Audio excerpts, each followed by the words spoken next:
Fala pessoal, estou aqui para tirar algumas dúvidas de notação científica. A notação científica em física, às vezes ela é utilizada para facilitar os cálculos, né? Porque podem aparecer números extremamente grandes ou extremamente pequenos.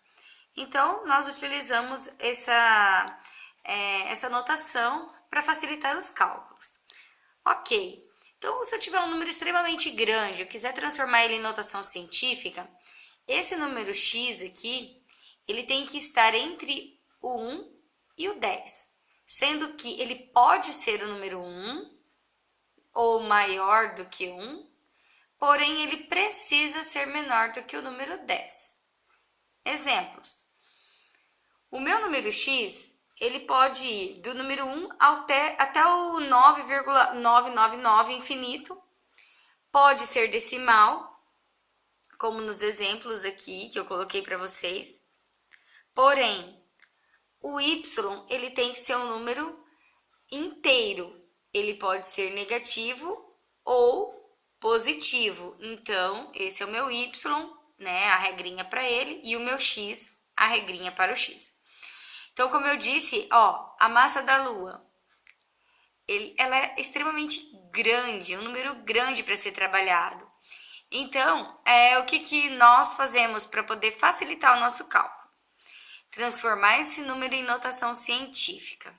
Seguindo a regrinha de que ele tem que ser um número entre 1 e 10, a minha vírgula que está no final, né, do número, ela vai se deslocar para a esquerda. E a regrinha é assim. Deslocou para a esquerda, o valor do expoente aumenta. Então, para ficar um número entre 1 e 10, eu preciso colocar a minha vírgula entre o 7 e o 3. Não no final do 3, porque ficaria 73 é maior do que 10, e nem antes do 7, né, para ficar 0,73. Que é menor do que 1. Então, entre o 7 e o 3 é perfeito. Coloquei a minha vírgula? Ok.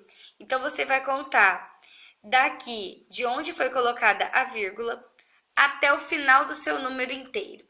Quantas casas decimais possui? 22 casas decimais. Então, esse 10, ele é o meu valor fixo.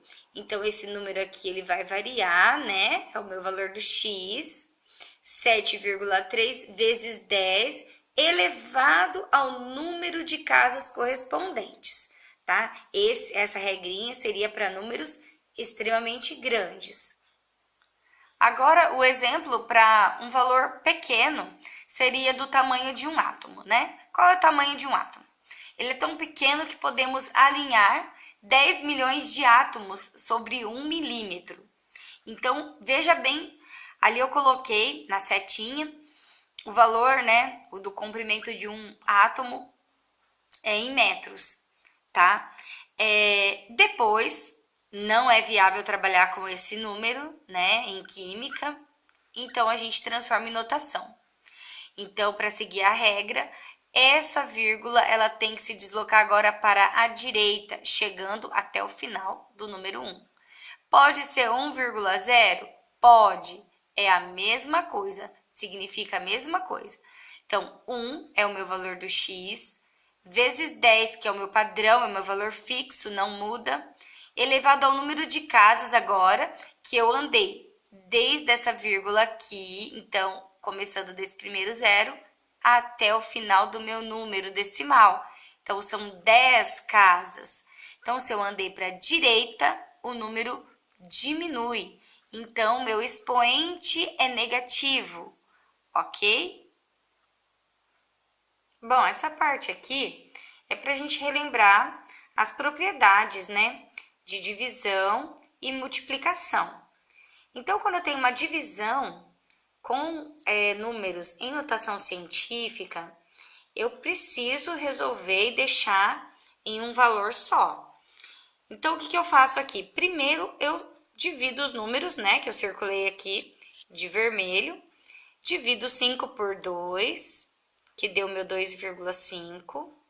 E como é uma divisão, né, de potência de mesma base, eu repito a minha base e subtraio os expoentes.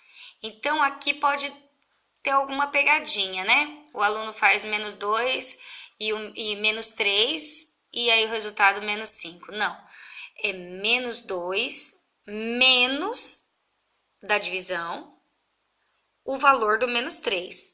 Então, ali eu vou fazer um jogo de sinal. Então, ficaria 2,5 vezes 10 elevado a 1, porque ficaria menos 2 mais 3. Menos 2 mais 3, 1 positivo. Poderia parar ali, né? Ou como 10 elevado a 1 é o próprio 10, a minha resposta, né, dessa questão seria 25. 2,5 vezes 10, 25. Bom, veja bem, agora eu tenho a minha multiplicação, né? Eu tenho dois números também, em notação científica, os mesmos valores que eu coloquei na divisão, coloquei na multiplicação. Então, o que eu vou fazer? Eu vou somar os meus valores, né? 5 vezes 2, 10. E ali, como é uma multiplicação, eu preciso fazer a soma dos expoentes. Então, ficaria 10 da minha multiplicação, vezes 10, que é do padrão, né? Repete a mesma base. E eu somo os meus expoentes. Então, ficaria menos 2 mais o menos 3. Então, ficaria no final, menos 2 mais com menos, menos 3. Então, menos 2, menos 3, menos 5. Só que, olha, eu circulei ali de vermelho, por quê? Lembra que eu falei que não pode ser o número 10, ali aquele valor do x na frente? Então, tem que ser um número menor do que o 10. Então, eu desloquei a minha casa para a esquerda e ela se transformou em 1,0. Se eu desloquei para a esquerda, o meu expoente ele vai aumentar uma casa. Então, de menos 5, eu fui para menos 4.